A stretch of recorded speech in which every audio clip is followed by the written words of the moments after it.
Hey everyone, welcome back to the channel. It's Wayne again. And today I have my A7R5. So yep, this happened. There it is.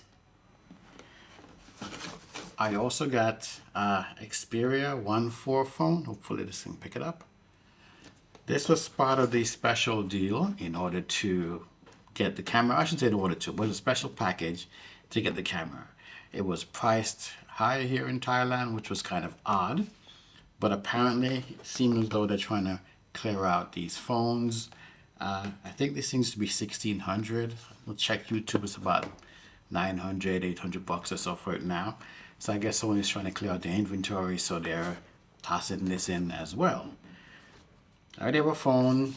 Don't really know much about this. I did watch a couple of videos before to see what it's like, and it's actually a pretty decent phone. Has some good editing features, well, some good capture features, professional camera, professional video, and pro cinema, something like that I saw. So it's supposed to be pretty good, but you know, I'm an iPhone guy, so I guess I'll sell this and get back some of my money. Alright, so let's unbox the sucker so you guys can see it. Here's the camera. It was not an actual unboxing because they already opened in the store. One of the things they did in the store when I got the camera is they put a screen protector on the back of the screen.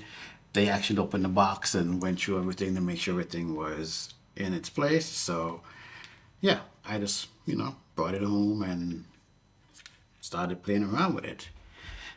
Most loved feature, this screen.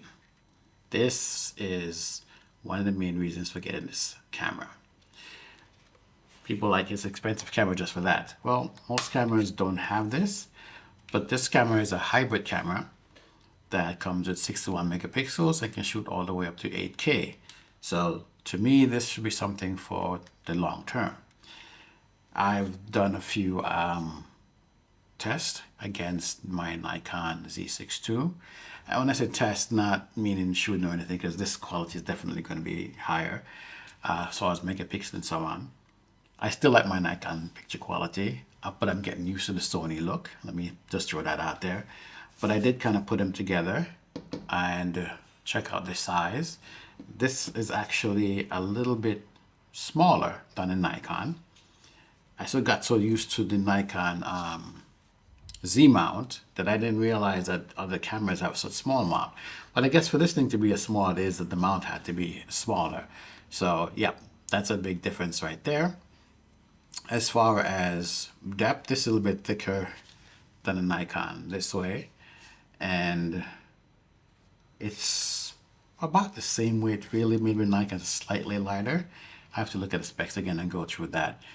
But overall, the Nikon is longer than this one, and I like the Nikon Ergonomics. My finger's not quite falling off of this one, but it's there. And that's one of the annoying things about the ergonomics of this camera, that I know when I picked up the A7R4 last year, was one of the reasons why I didn't get it.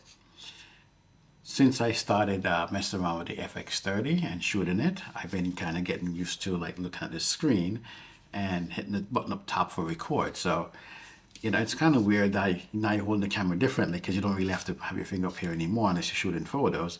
But I can, you know, have it down like this, screen out, and then push the button and start recording. Which, yeah, it's not bad. I'm getting used to the screen stuff. I'm using my glasses more because it's necessary now looking at a smaller screen. It's not like my iPhone screen, which is pretty big.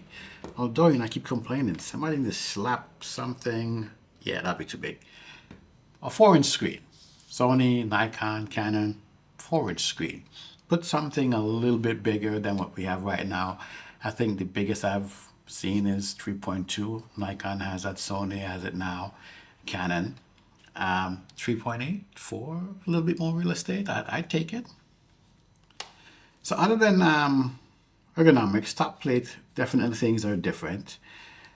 Up top here, there is 2 wheels on the back. One is for the exposure compensation, and one is for your either shutter or aperture, depending on where you tune it you can always change these things in the software, which is a good thing. Depends on how you like to move your wheels. You don't have to have the shutter in the front. You could have it in the back and so on. So I've been messing around and changed some settings just to see what things look like. And yeah, there's a lot of stuff in the menu. That's another thing that I don't like. I forgot my video that I did. I forgot to put that in my video when I did the things I don't like about the FX30, or annoying things. I can't say I don't like it. It's really annoying. I have to get used to it because I did spend the money and buy the camera.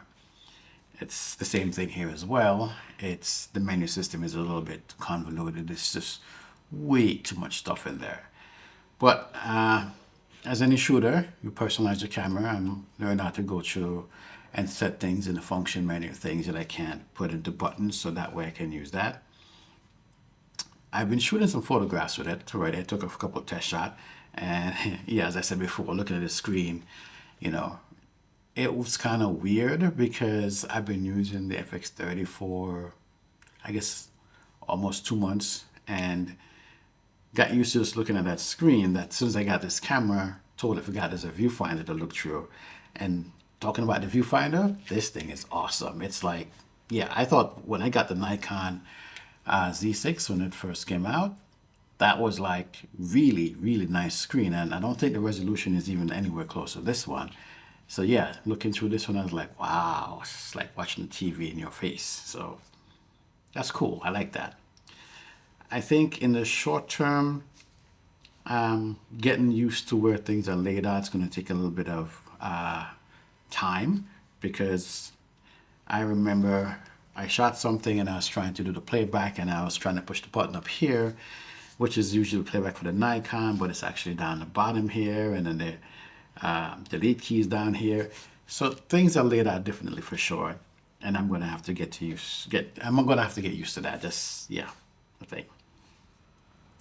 But overall, you know, it's smaller than I thought.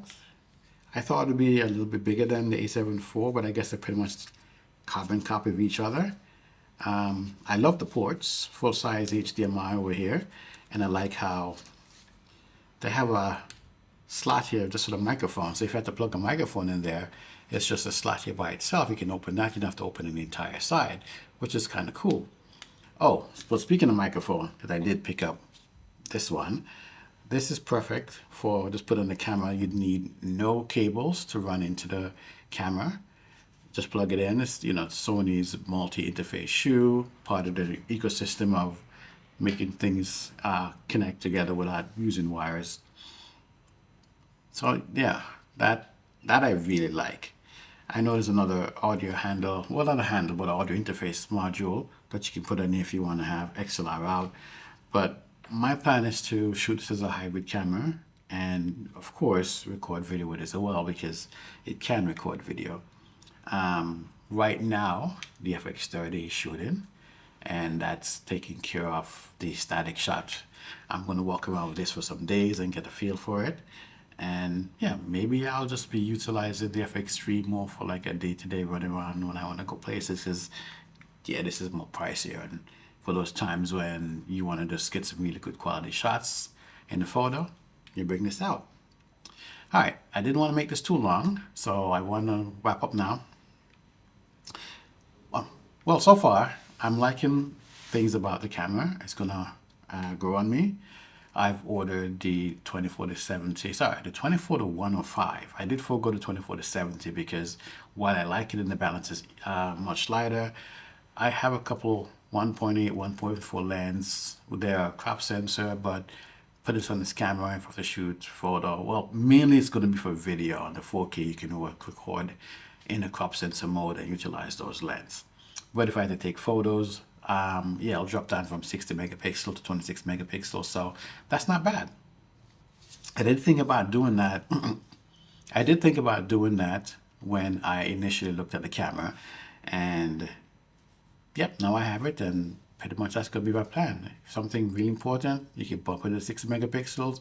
But for the normal stuff, use the 26 megapixels, same 26 megapixels on the FX30. So I think everything will work out fine. I'll be doing some more information about this as I get used to it and talk about it more. So stay tuned to the channel.